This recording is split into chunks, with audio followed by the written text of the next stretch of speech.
All right. I am always so used. I am so grateful for the music that has been our intro music is put on by our producers. Go Giga, GoGoGigaCreations.com. Boy, they are the bomb. Fix your shirt, Dozy. I am Dozy of Dialogue with Dozy. A weekly show that comes to you 8 o'clock on Facebook and YouTube Live every Monday night. My brother and I do it together. Hopefully we'll see him a little later tonight. He's trying to get into his studios. I just spoke with him. I'm so used to, even though it's been better than a year since we've heard that intro music, I'm just so used to hearing "Ain't That Neat?" The way she keeps the beat. They call it animals. Anyway, uh, Madam Producer teased us a little bit with it on while we were on our anniversary cruise back in August, and boy, it was a takeover. Go back and pull that show up. It was the Monday of August 11th, whatever that week was, and listen to that show. It was a takeover. And our hey Fern, we're talking Gator football. Glad to see you.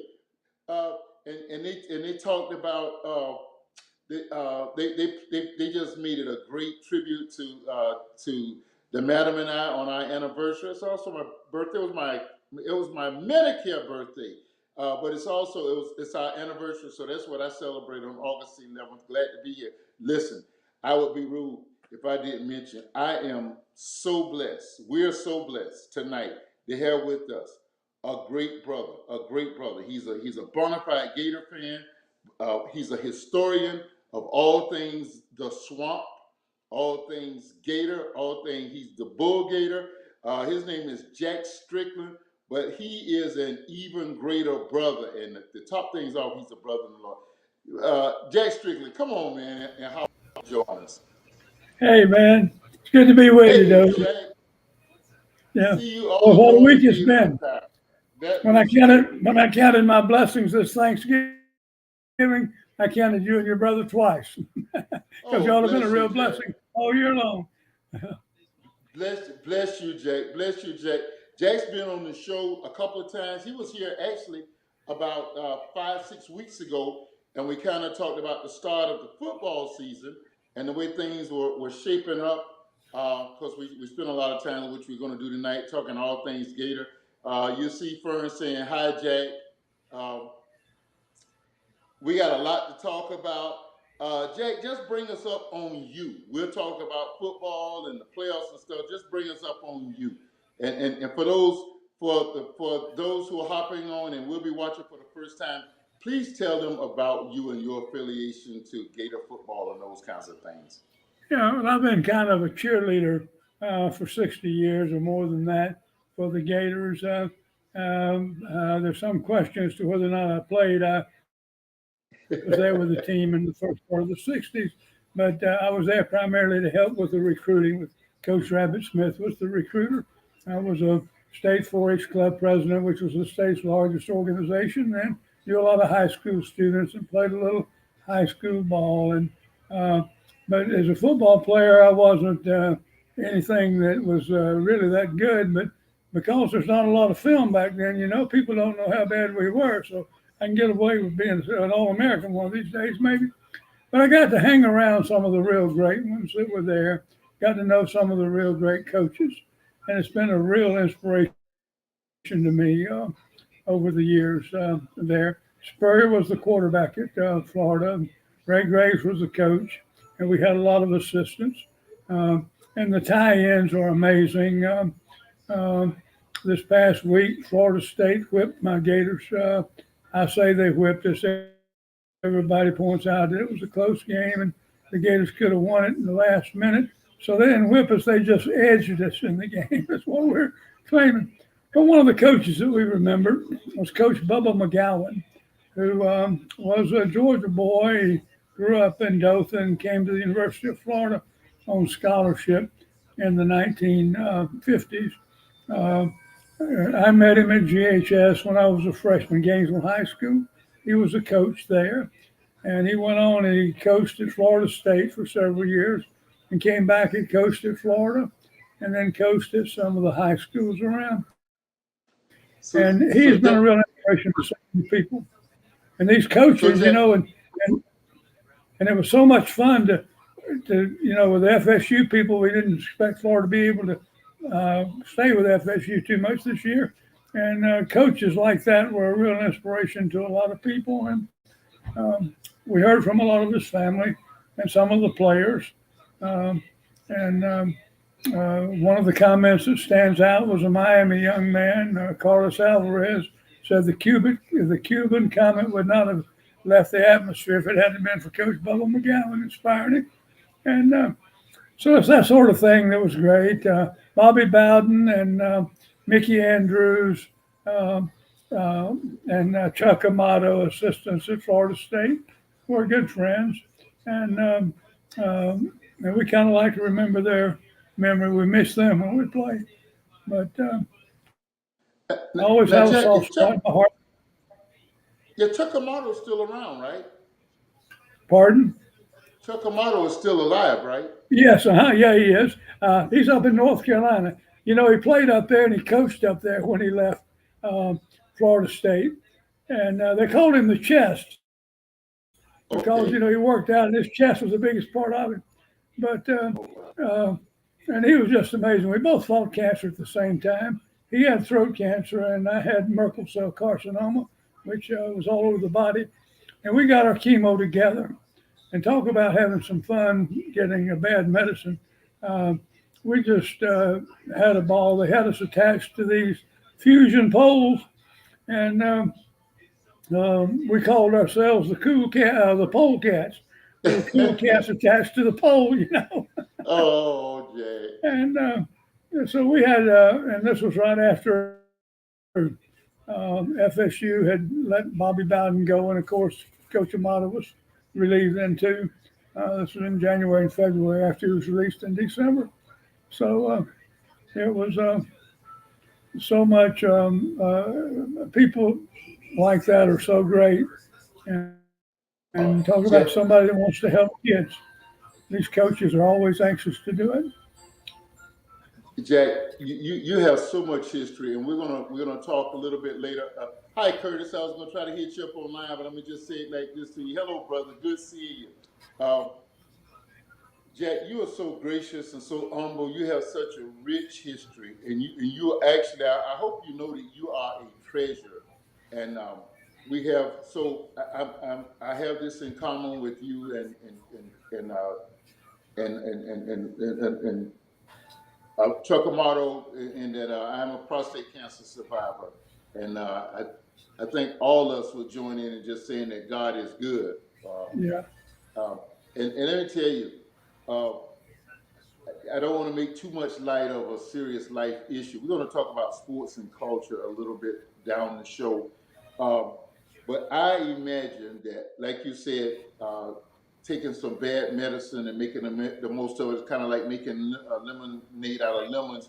I would imagine being around you and and a motto at the same time had to be some of the some of the funniest stories that were ever told. Whether they were true or not, I'm sure they were funny nonetheless, and it would have been worth really being around. Uh, he made it an adventure. I tell you, it was. When people were worried about making people want to get cancer, how the fun we were having. And I got to tell you how. So I knew he was in Gainesville. I knew he had fighting throat cancer, but I hadn't seen him. And I was staying at the Hope Lodge while I was getting my treatment. But he was staying with one of the FSU boosters homes in Gainesville. And I'd just gotten some radiation, was feeling kind of sorry for myself, and went in to relieve myself in the bathroom there, was standing at a urinal, and realized that somebody come to the urinal next to me, but I wasn't paying much attention. And I heard this gravelly voice over there, and I said, I'll be damned. I'm peeing next to a gator great. If I peed on him, I'd be a hero when I got back to Tallahassee. I teased him, man. I said, man, I didn't know what to do. I didn't know whether to grab you and hug you. I was so glad to see you. Wash my hands and go outside and wait for you. How you doing? But his wife Peggy was out there and waiting for him, and she's such a good person. And it's amazing what we were able to do. He was no longer affiliated with FSU. He'd been fired about 30 days when we were getting the treatment, and the treatment lasted about 6 months. But he still had the connections. And any charity that had an auction and needed to raise some money for anything, where they're FSU fans, all we had to let him know, and he'd put his wife Peggy on it, get jerseys or helmets or whatever they needed to auction off and raise money for whatever good cause they were doing. Oh, So, oh man. Well, needless to say, while you guys were taking care of that bodily function, that would have been an inopportune time to. We say that normally about a similar would have been an opportune time to address him physically, to shake that with him or whatever physically, because he's a good Christian. But we won't say it about Chuck. So I wanna just and forgive me for just gushing over my guests. I'm just so grateful. Curtis is a brother that I met recently, and I don't know if you knew him or not, Jack. Through Kim, Kim has introduced me to some great people. Fern is not another person; she's my sister, and she referred to you earlier as a precious person, and indeed you are. Indeed you are, and we just salute you, my brother, for being so willing to join us on the dialogue, to talk sports, to talk life, life's lessons, just for everything that you share. You got a few more days around the sun than some of us, and you don't mind sharing your wisdom so humbly, and we do appreciate it. And Curtis, man, God bless you. We're so glad to see you tonight. Again, Kim, we hope to see Kim a little later. He was trying to get home. We're hoping on getting his speeding tickets. Oh, he don't get tickets, though. Okay, anyway. We're hoping he doesn't get any tickets on the way home. He's trying to get home to his studio. So let's just talk. We got a lot of history we want to talk. Let me just tell our audience we're going to talk football as a whole. We're going to discuss the playoffs. Tomorrow night is going to be one of the more interesting unveiling shows. I think that's at 7 o'clock over on ESPN. The unveiling show of the 4 teams. It's going to be so interesting next year. They say in the next few years, I know it's going to be next year, that they move to the 12-team format. But it's just going to be so interesting to see tomorrow night because a lot of dynamics came into a play. We're going to discuss that a little later. But first, I mean, not only was that game in Tallahassee Friday night, an outstanding game, Jack, you've already alluded to it, a great game, a classic of a game. But I think every game we saw on Friday, Saturday, and Sunday were just great games. We were just blessed with. We got a couple NFL dogs, but we got some good games for a while. Even the Packer game, and when the game wasn't good, the action in it was good. But man, did we have some good college games on Friday and then on Saturday. And we're going to talk about them and how they play into the whole scheme. Let's go to Gainesville. And let's talk about the game. I'm a Gator. Let me just say, I'm a Gator. I'm from Jacksonville. I'm a born Gator. I'm a UCF alumni. I happened to see that game. That was one of the great games. One of the best catches of all time was made against the University of South Florida with, I think, like 20 seconds left. And my Knights did their best to make the game interesting by making a short kick, and ended up with the final play into the end zone that was unsuccessful for the Bulls. But I'm wearing my alumni colors tonight. I was going to wear Gator stuff, but we kind of balanced because Jack is here.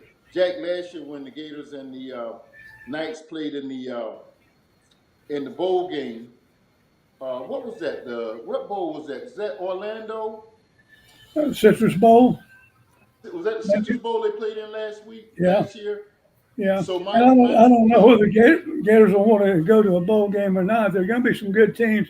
I don't know whether they're eligible, but I don't know whether they'll be picked. Of course, the Outback Bowl is always one that they like to go to over in Tampa. But it's there's some good teams out there, and I sure like to beat FSU, but it's good to see them get back. They've got a team, they got a program that's going, and Florida's going to be the football capital of the world again before long, with UCF, South Florida, Florida State, Miami, and it's good to see that. The bad part about it is, the talent that normally might come to Florida or at UCF, maybe going to some of these other schools. So we got to really get the programs up and get the good talent coming to the schools with full force. Uh, Yeah. but it, um, uh, and the coaching is so impressive to me. Now, a lot of the old players that played back in the day for all of these schools, Miami, FSU, Florida, some at South Florida, and UCF is kind of new there. But a lot of them have, graduated players that are great coaches, and they're kind of like Johnny Appleseed, spreading the good word all over the nation. Yeah, I understand.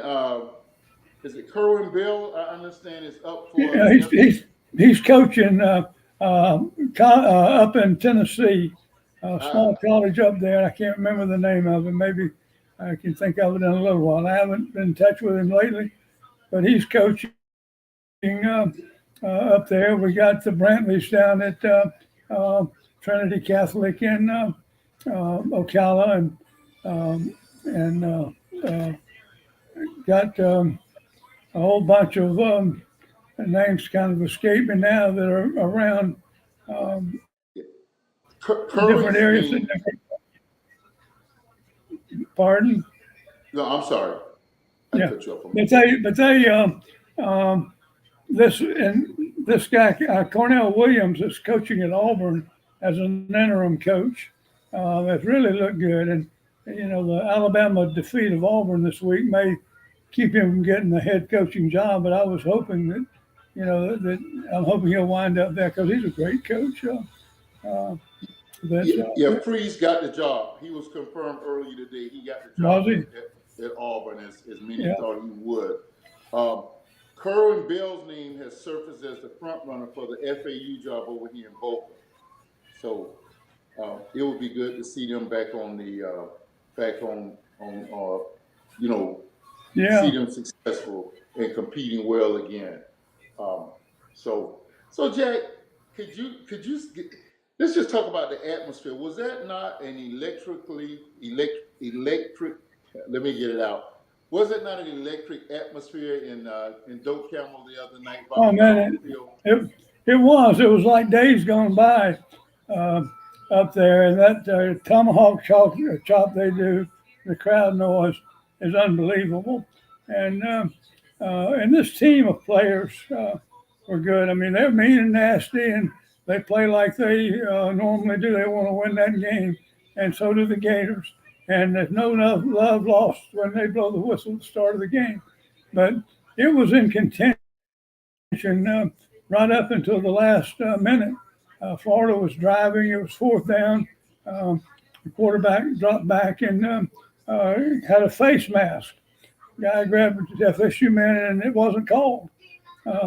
Somebody said, where did they get those officials? And I said, well, they were fine graduates of that St. Augustine school or the Florida School of the Deaf and Blind.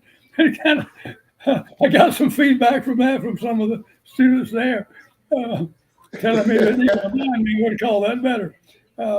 But that's typical. We went back to Lane Fenner, 1966, when he called a ball out of bounds and FSU swore it was in bounds. Coach McGowan's daughter sent me a picture and posted it on Facebook of the game ball for that game that the team gave to Coach McGowan for his inspiration of the victory in 1966 of Florida over FSU.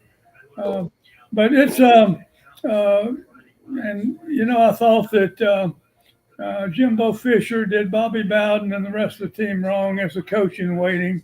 I mean, they hired him as a coach in waiting at FSU, and you can't blame him for wanting to take over. But he kind of wanted to, edge Bobby out and do his thing. But talking about Bobby Bowden, he was always so funny every time you saw him. I love that man dearly. Fine Christian man. It was a real inspiration all the time. He was telling one time about the big game against Florida, sellout. Nobody get tickets. Everybody was wanting tickets to the game. And he said Gus and his wife always sat right in the middle of the front row over there on the FSU side. They had the best tickets in the house. Said Gus sat on one side of the 50-yard line, Mildred sat on the other. He said he'd go over and say hello to them when they were warming up during the game. And he went over one time. Look, Gus was sitting by himself. And he said, man, where's Mildred? And he said, Gus said, you didn't hear she died this past week. And he said, oh, my goodness, I'm so sorry. I said, no, you couldn't find one of her friends or something that could use this ticket. Everybody's wanting this ticket. And he said, well, Gus said, well, I tried, but they're all at the funeral. Oh my gosh. Oh my gosh. I'm trying not to be. Oh my But that was Bobby Bowden. Now, he would whip us on the field. And but afterwards, it was so much fun, and it'd be so good to get the FSU Florida rivalry back. There was one game where I won't tell you the quarterback's name, but the teams got bumping chests before the games like they usually do, stomping on each other's emblems and disrespecting each other, about to come to blows. And the quarterback threw a football across the crowd and hit the opposing quarterback, the FSU quarterback, and got a penalty for it. And it was a big hullabaloo about it. But Coach Spurrier wouldn't discipline him. And they at a quarterback club meeting the next Monday morning, Bobby Bowden was speaking to the crowd. Somebody asked him what would happen if his quarterback threw and the ball hit Coach Bowden. The errant throw with the guy hit Coach Bowden. And they asked Coach Bowden what he would do if his quarterback threw a ball at the opposing quarterback. What would happen if he did that? You know, Bowden's deadpan. Well, said first of all, he would hit the coach, and that was kind of Bowden's philosophy. You know, and he was just so much. There's so many stories and the things that he did. The FSU will always have the rich history, and Florida takes pride in being the team. The night they christened Bobby Bowden Field at Doak Campbell Stadium was before the Florida game, and the Gators won that game. Was Bobby still alive when he did that? Yes. I thought he was. Yeah. Okay. Okay. Yeah, he was. And you know there's always problems with officiating in the Florida State game. In one game there were some obvious fouls. You know, the refs missed. Looked like the refs were definitely trying to make FSU win. There was a lot of feedback in the papers about it. And Bobby was back before that quarterback club meeting Monday morning telling about it. And he said that Burt Reynolds, one of their big boosters, came by the locker room before the game and told him that he's so proud of this team, he wanted to buy them new uniforms. Coach Bowden said, well, Burt, I appreciate it, but, you know, we just got new uniforms. We hadn't got room for any more. We got all we need. And he said, I brought this $50,000 here. I'll just take it and use it any way you think you know how to do with the program, and that's any way you know how to do it. And Coach Bowden said, well, I ain't no good at financial investments or anything like that. So, dadgummit, I just gave it to the officials, told them to invest in that. I think the rafters in that quarterback club meeting room are still vibrating from all the laughter that day. But that was Bobby Bowden. What a spirit! What a spirit! So he was something else. So our audience will know just what a rich guest. Let's say a rich brother we have with us tonight. And I'll always be grateful for Kim for introducing us, Jack. I was talking to Jack, and he had already referenced, and I guess I wasn't paying attention. I missed that. We were talking about that disputed game between the Gators and FSU. And for those of you all who don't know, it was like for you all who saw last year's Citrus Bowl and saw the Central Florida Knights defeat the Gators in the Citrus Bowl. Well, that's what it was like. That was like you saw these teams coming up and progressing. A lot of us always made jokes about FSU being that former all-female school over there in Tallahassee that was just an addendum to our schedules, just a team that we were with. Well, in the 60s, you saw that program coming up, and then in 66 was that disputed call where FSU thought that they had completed a bomb, was it, right there by the goal line in the hedges in Old Florida Field. And that was kind of like the rivalry just got really charged at that point. And of course, it was 67 that FSU played. I sold Pop in that game, Jack. That's how I remember. It was FSU played Penn State in the Gator Bowl, and it was a 17-0 lead by Penn State in the first half. FSU came back and tied the second half, and it was a 17-17 tie. And just what a game! And so it just kind of those kinds of things just was part of the progression that pushed FSU to being the national power that Bobby Bowden brought it on. I'm getting text saying, Dozell, you're supposed to be talking about the Gators, not FSU. Well, it just shows how inextricably we are connected at the hips. I want to, well, let me see this. Let's just kind of close the curtain, kind of, so to speak, on Friday night's game. What do you see of a 6 foot, how tall is he? 6'5", the Gator quarterback? Yep. And there's some question as to whether or not he'll be back next year. What is he thinking? And yeah, he's getting some offers from the pros, and I don't know what he's going to do. I don't think he does either. I mean, it's my hope that he'll come back, but if somebody's going to offer him a few $1 million to go pro, and there's always a chance he might get injured in a senior year and not be able to play pro ball. So you kind of want to do what's best for him too. But that's how college football is changing some around the nation, is with the money factor being involved. But this guy is good. We had, I think it was 5 of our wide receivers or pass receivers that didn't dress for the game, couldn't play in the game because of injuries. And so it was backups that he was throwing to. And why could they not play? I remember they couldn't play. Why was it? Injuries? Yeah, injuries. Yeah. Yeah, we're pretty banged up. I don't think people knew about that. I mean, at the Vanderbilt game, I don't think they knew what kind of shape we were in. I'm like you, Jack. I would love to see him, for his sake, I would love to see him get that other year. I don't think he has proved himself consistent enough, and I'm not putting you on the spot because I know you're too close to the program, and I'm not even listening to any comments from you like this. But I think he's too close to the program to. I'm sorry. I think he has some consistency issues that he needs to work through, and another year will grant him that opportunity as a passer. I like this field generalship. Once he started he got over some of the bad. He made lesser bad decisions as the season came to the end. His decision making got somewhat better. He made that Kentucky game, a group of horrible decisions, and it kind of waned, but they started easing. And I think to see him become that more consistent passer would behoove him. And I think with a good recruiting team around him, I think we could be a competitive team next year, maybe in the East at least.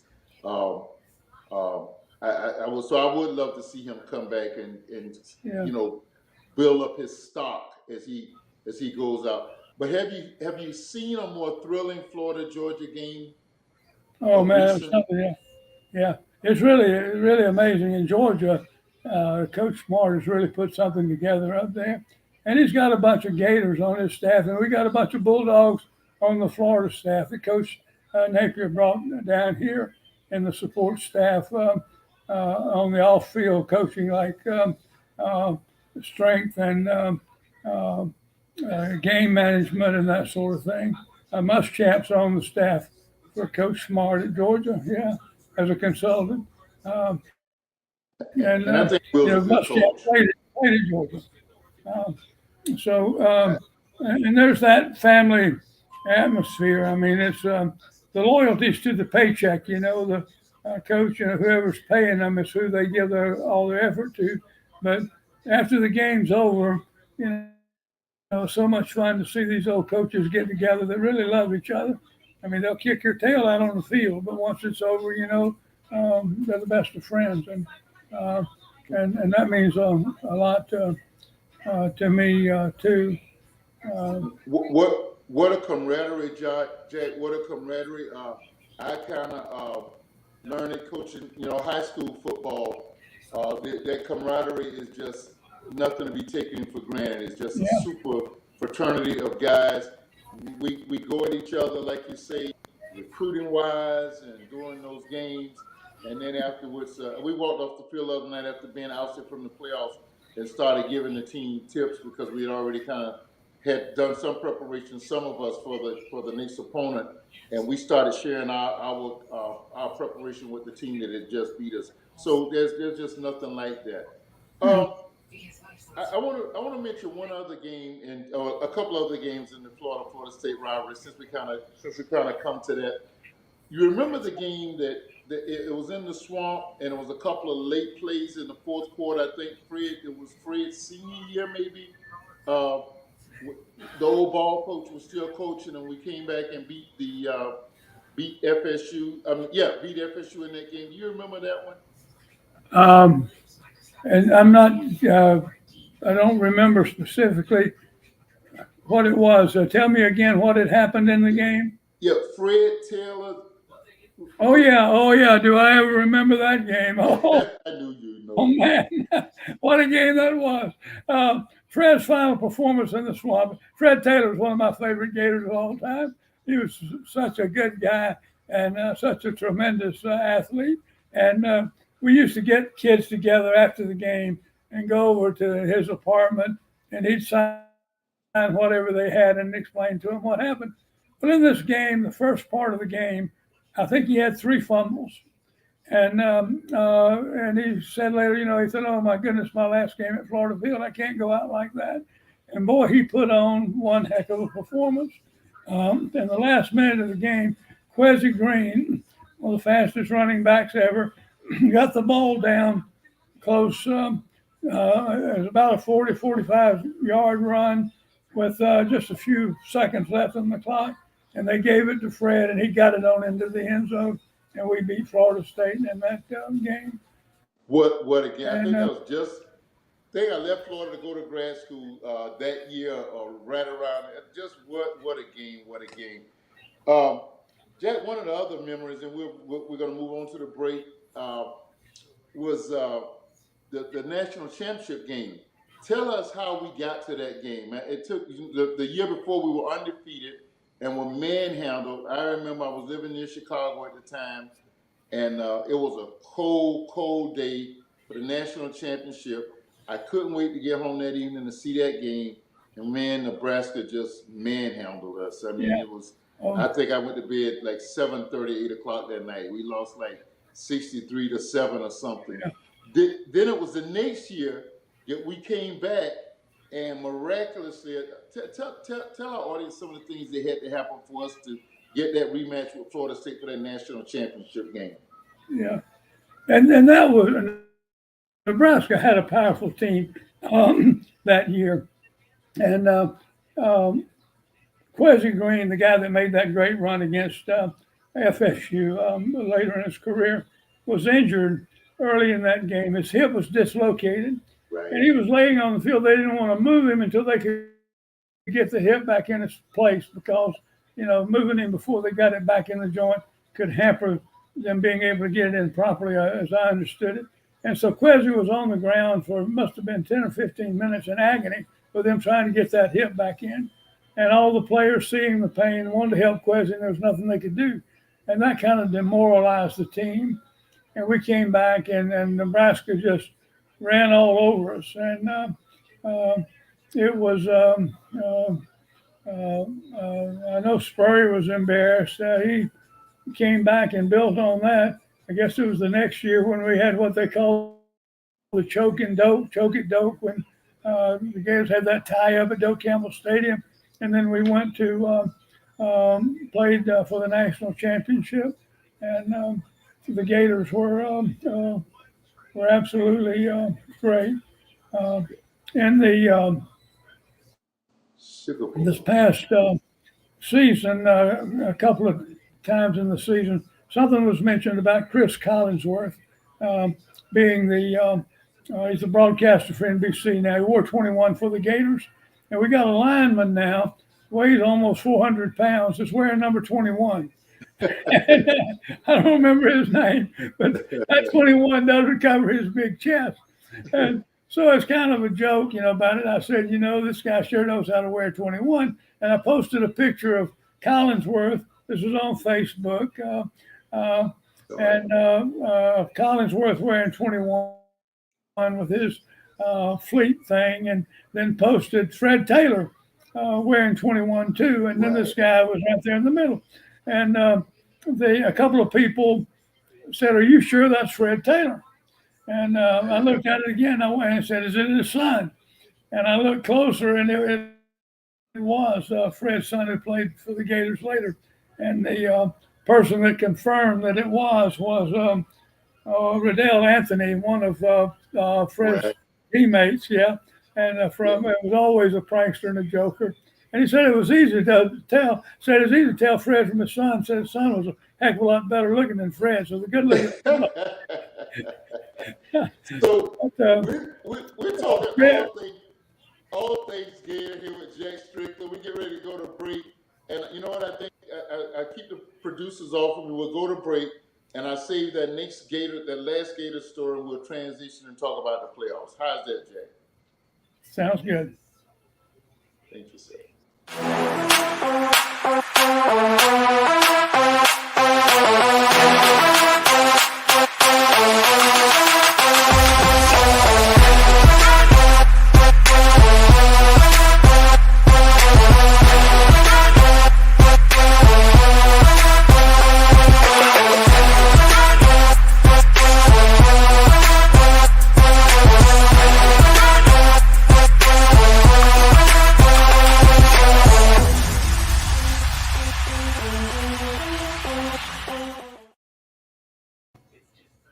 All of your virtual production needs, and now you know more. GoGigaWorld.com. That is GoGigaWorld.com. Excuse me, GoGigaWorld.com. All of your production needs, they got you covered. Go back, replay it, look at what they do. Look at Sounds of Blackness, Anthony Hamilton, all of the good celebrities. They took prominence during the pandemic, but guess what? It's post-pandemic, and they're still doing great things. And the best is yet to come. I'm pronouncing that over you guys. GoGigaWorld.com. Toyas, the two Toyas, my kids, and that fine production team enlist their services. Web building, whatever it is, they'll make you look good. I promise. They make this old boy look good. Listen, Jack, before we talk about the playoff picture, we've had some good old ball coach stories. We had some good Bobby Bowden stories, and you know them all, just a wealth of wisdom you are and history about all things Gator and things about the world in general and life. But the thing I remember in that rematch after that 17-17 tie, where they went out to the Sugar Bowl, and that week leading up to the Sugar Bowl there was a national championship game, and the Gators had to survive a tremendous list of twists to get to that game. This had to happen, that had to happen, this had to happen. It's kind of like what we're going to talk about the teams that's going to qualify for this year's playoffs. Those dominoes all fell and made it possible for the Gators to get there for that championship game. And leading into the game, you know how coaches you know how they work the referees. They work them during the game, and yet they work them throughout the game. So Coach Spurrier did this thing where he worked the referees, and he accused FSU of hitting his quarterback late, Danny Warfel. He accused them in the game that they had just played of hitting the quarterback late, and he's supposed to have a montage of film to show that was something that they did throughout the season. They hit the quarterback late, and I can hear Coach Bowden now saying, "Dadgummit," and I like that guy. Why is he doing this? Dadgummit, and I like him. They're really pretty funny, and of course they really watched and supervised that to make sure that did not occur. And the Gators won by such a big margin of victory. I think it was in the 50s to 20, 30 or something. The game was never much of a contest after the beginning of the midway third quarter. But just some fun stuff about the Gator Seminole game. Jack, we got a situation on our hands. We're currently in a format where 4 teams qualify for the championship series. And there's one team, call me a hater. I'll be a self-confessed hater on this one. There's this one team out of Tuscaloosa that wears crimson and white. No, I don't want to see them in there. Not because I'm scared of them. They're one of my least favorite teams on the planet. It goes way back. But anyway, that's another story. But we got an interesting situation. You had so until tomorrow night, the rankings are Georgia, Ohio State, Michigan, and TCU. And of course, Michigan beat Ohio State. They beat them by a large uh, margin of victory, but it's kind of an aberration because there were so many late scores, two late runs and a late pass that kind of opened the score up. And people were saying going into that game that if the game was close, it was likely that teams would, the rankings might change, teams might slide down, but they wouldn't be booted from the top four.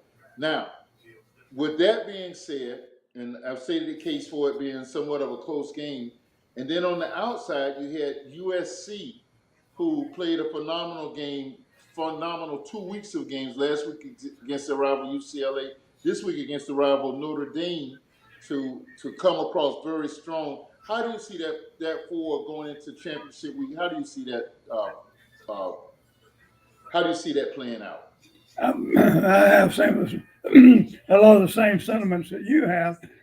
I expect Georgia and probably Michigan to be the number one and number two seeds as it now stands, and probably Ohio State and TCU will be right in there.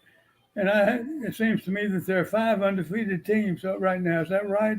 4 or 5? No, we only got 2 undefeated. 3 undefeated.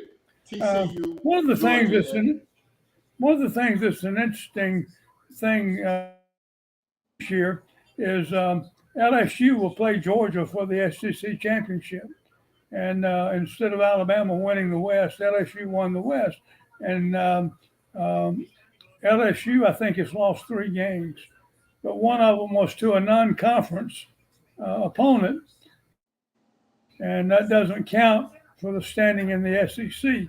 So they bumped Alabama, it's my understanding, to play Georgia for the SEC championship. And if they should beat Georgia, which is a long shot, but it can sure happen, if they should beat them in that championship game, I would expect them to be in the national championship game too. I think they're probably rated about 7th or 8th right now. But there's so many good teams out there. Penn State has a strong team. I don't think they'll be in the national playoffs. We're talking about old players that are coaching. Phil Troutline is a former Gator that's coaching the line up there at Penn State. And they've got a great team up there. TCU has just played lights out this year. But I would like to see the playoff schedule expanded so that at least 8, maybe 12 teams are in the final markdown to compete for the championship. Of course, that would take a month of games to do it that way, 4 weeks of games. And that would be expensive. And we're dealing with college athletes who have to go to school too, so that has to be considered. Well, here's a point that they make, Jack. They make the point that the lower divisions, the Division III, they play in a 4-game playoff series, and they have found ways to get it done. So it's going to drastically change things for them to do that, and they are supposedly going there by 2024, and I really expect them to do it next year. I think they're going to sit down in a room and figure it out because there's too much money to be made for them not to do it this year. I could be wrong, but that's what I expect them to do. So you left out. I don't mean you left it out, but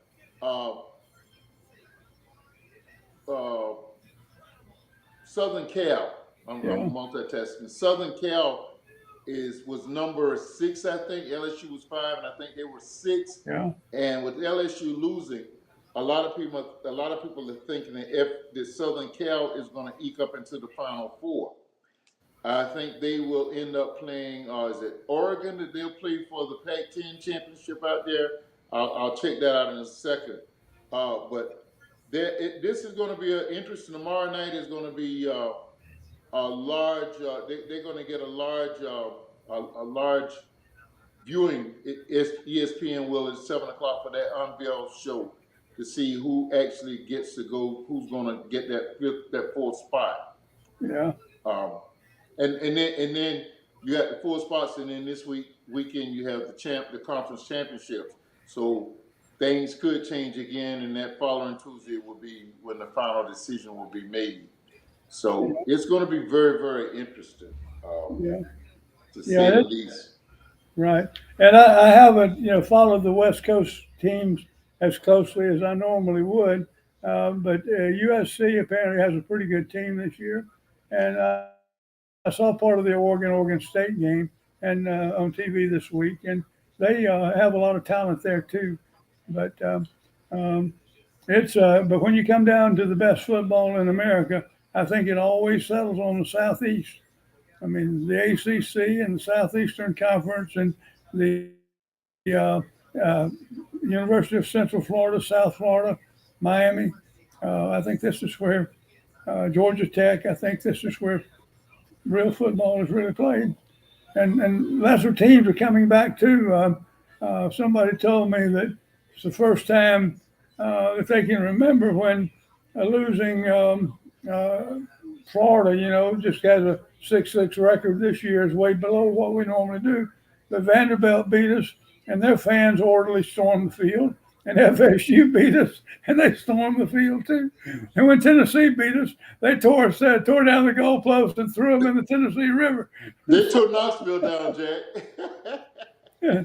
But in talking about coaches and great coaches in the South and in Florida especially, uh, somebody that was a real inspiration to me in high school and afterwards, probably one of the best uh, coaches to ever blow a football whistle was Jake Gaither at Florida A&M.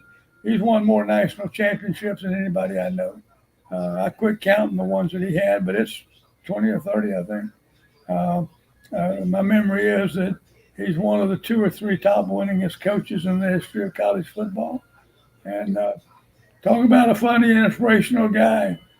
Somebody asked him one time about Bear Bryant when Bryant was at Alabama being the greatest coach in America. And he said, "Yeah, he sure is good." Says he can take his'n and beat your'n, and then he can come across the field, take your'n and beat his'n.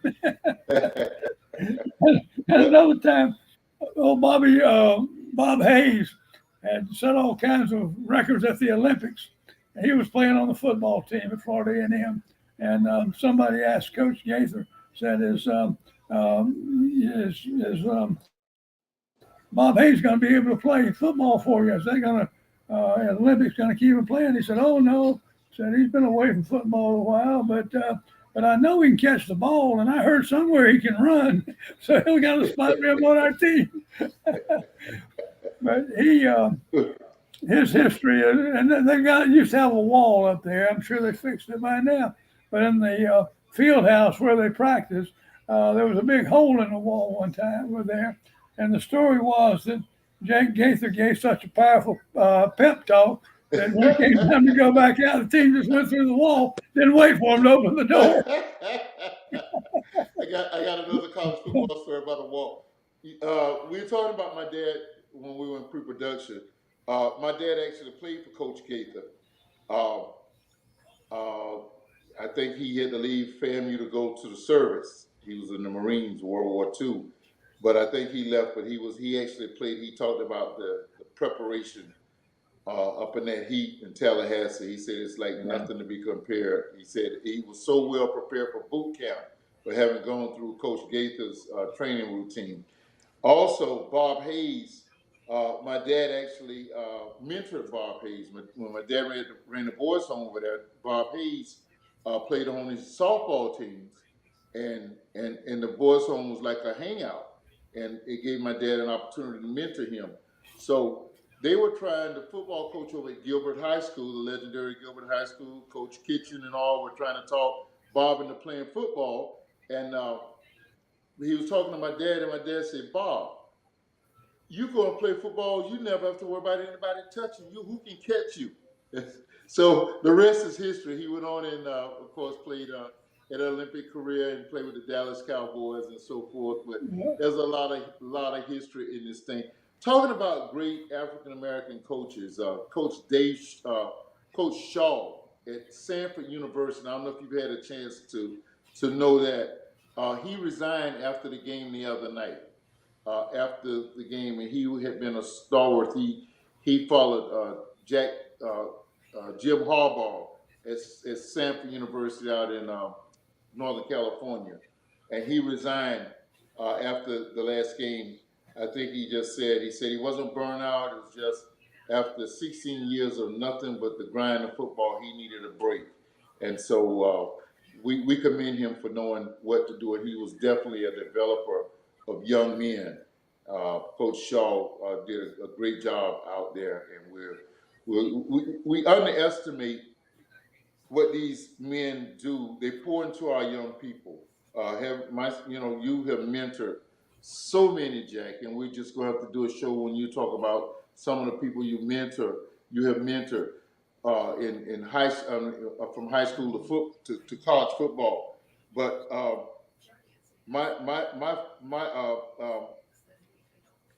my son played college football, and I got a chance to see just that impact that those coaches, those position coaches, those head coaches from a distance, but those position coaches, have on these players. We take those things for granted, but at the end of the day, they're men too. When Urban Meyer, who I loved as a coach, I thought he was just innovative. Of course, he had a great offensive coordinator, and I'm an offensive-minded guy. That's why I like the Golden State Warriors, and I like the Oregon Ducks in their heyday when Kelly was there, because that offensive football, like you said, was no match for SEC football. But we don't get to see the impact that these men at least have the opportunity to make on our children's lives. And I know college football is such a business now, and I think it's kind of catching up because the kids are now seeing these universities make all of this money off of them, and they're saying, hey, this is my name and my likeness. I got to make that too. We're in, let me see how I want to say this. There's a young man down at one of the universities that we coached here in Florida, prominent university. The University of Miami is kind of challenged now because of their season, and a lot of athletes supposedly are going to the portal. And with everything within us, a young man that we have some influence with, we're trying to say to just stay the course, man. It'll get better. You'll be a star if you can just hang in there this year. So, but these coaches have a lot of impact in these young men's lives. Can you just elaborate on that briefly about what your history has been with that?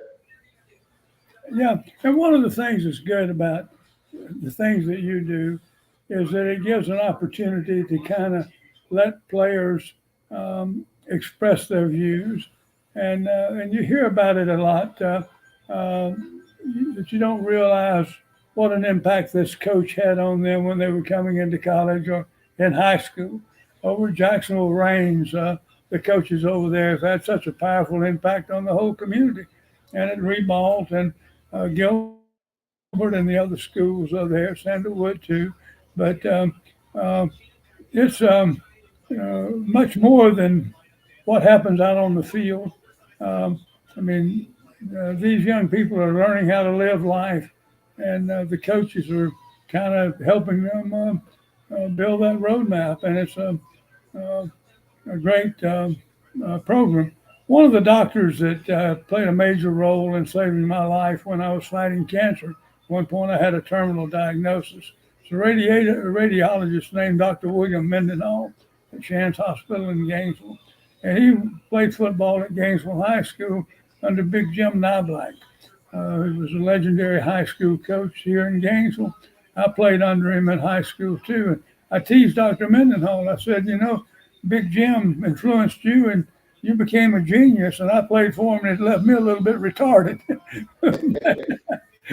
but it was when the old players get together, even my age that played in high school, and you think back on those coaches, it's the things that they did that mean so much. And I urge everybody to support them any way they can. Uh, and we'll Hey, and I'll be pulling for them. And a bunch of coaches will be fired coming up in the next week, and I'll be pulling for them too. Uh, may not have anything to do with their ability. It may have something to do with just that one loss record where you got to win to stay in the game. But it's always good to see you. And when you see your good-looking brother, give him my standard message. Tell Kim I said that I know the women always told him he's better looking than me and you, but you know how them women lie. well, Jack, uh, yeah, I'm hoping. Unfortunately, he didn't quite make it today. Probably because we were talking Gator football, and he's a big Canes fan. We don't hate on the Canes on this program. I'm Yeah, too close to them to hate them with their camps, and just love what they're going to do down there. Jack, you mentioned those great because I played football. I was on the first football team at Sandalwood High School in '71. But I covered Coach Jimmy Johnson. That's who you're talking about at Reigns, who a lot of your mentees played for, Terry and Don and Warren and all those guys. Um, yeah, and uh, Coach Spencer Meeks from Ribault High School. yeah, And that's a story in itself. These schools are not even a stone's throw apart from your living room to your dining room almost. They were that close, but that's what integration did, and flight and that kind of stuff. But they amassed all of those great athletes and had teams every year that were very competitive. And they put kids out that did. And we're going to have to just talk about how you were so effective in helping some of the let me just say the African American kids that transitioned into the Gator program that had never had that high profile athletes there, particularly Don went on to play quarterback there and the impact you had in his life. We just want to talk, we're going to do a show about people who just have poured into people's lives and made a difference. And we're going to do that. I certainly appreciate you coming on tonight. As always, you're great, my friend. And just continue to be well. Our prayers are with you and everybody, uh, all of us who are still looking who are still in the process of becoming whole. And we just thank you for coming on tonight. Blessings to you. it's always a pleasure to be with you. And God bless you and keep up the good work, man. You're inspiring people far and wide. And remember that in every negative, there's always a positive. Sometimes you got to look for it and find it. One of the most positive things in my life was fighting cancer. I mean, who wants to do that? But it was a real blessing. I mean, the benefits for me and others because of my experience there is still paying rewards. So if you're going through a negative, look for the positives because they're there somewhere. Thank you, Jack. Thank you for that tidbit of wisdom. God bless you and your family, my friend, and we'll look to see you have a great set of holidays. That was our dear friend Jack Strickland. He is always so gracious about coming on with us. He is a wealth of knowledge, and uh, on one hand, I want to apologize for the program just becoming Gator Talk. On the other hand, I won't apologize. Kim reminded me a couple of weeks, a couple posts back, a couple months back, he posted that we were two members of the V3, that's he and I, and then our brother Anthony, we composed the V3, and two of us were doing this program, and Anthony provides research to us oftentimes, particularly with baseball, and how I'm at this the twilight of life. Well, not the twilight. Hopefully, I'm not at the twilight, but certainly uh, on the other side of youthfulness of life, that I get an opportunity to do something that was always my childhood dream. And I never did cameras. I always shot from the cameras, but I always wanted my voice out there and did the broadcasting thing. And Kim mentioned how after all of these years, getting the chance to do that. And the fun part about it, the fun part about it is coming in contact with people like Curtis Walker, Jack Strickland, having great fans like Fern. Fern and I fuss especially after some of the political program. We'll fuss and fight and tell each other we love each other for the next hour before we say good night to each other. This is what this program is all about, and we're just so grateful. But to have people of quality of Jack Strickland, who's a wealth of knowledge of football, particularly Gator and all things Florida, but who can give us such tidbits about life. We're so grateful.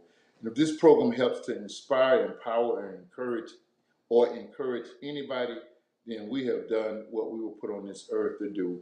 And we're grateful to the good Lord for giving us the opportunity.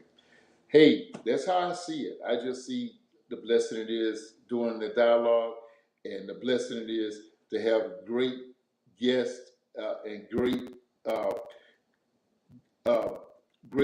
fans like you all are. And we're just so grateful to you, Fern, Bernard, Matt, Curtis, and so many more. We're just so grateful for you week after week. We're kind of doing week by week. This week we have the other half of the year, the next year already kind of planned out. But I'm trying to get next week Kim and his partner, who was one of the first guests. Then I won't call his name, but we're trying to get them on to talk about some of the great things and how they're helping to turn things around. We're going to be concentrating a lot on life and culture, improving culture and improving life for everybody. So stay tuned. Next week, Dialogue with Dozell, 8 o'clock right here. Until then, be safe. Have a great holiday. Have a great holiday. Hey, be a blessing. And the words of the adage of the old song says, reach out and touch somebody's hand. Make this world a better place if you can. Dialogue with Dozell. We'll see you next Monday night.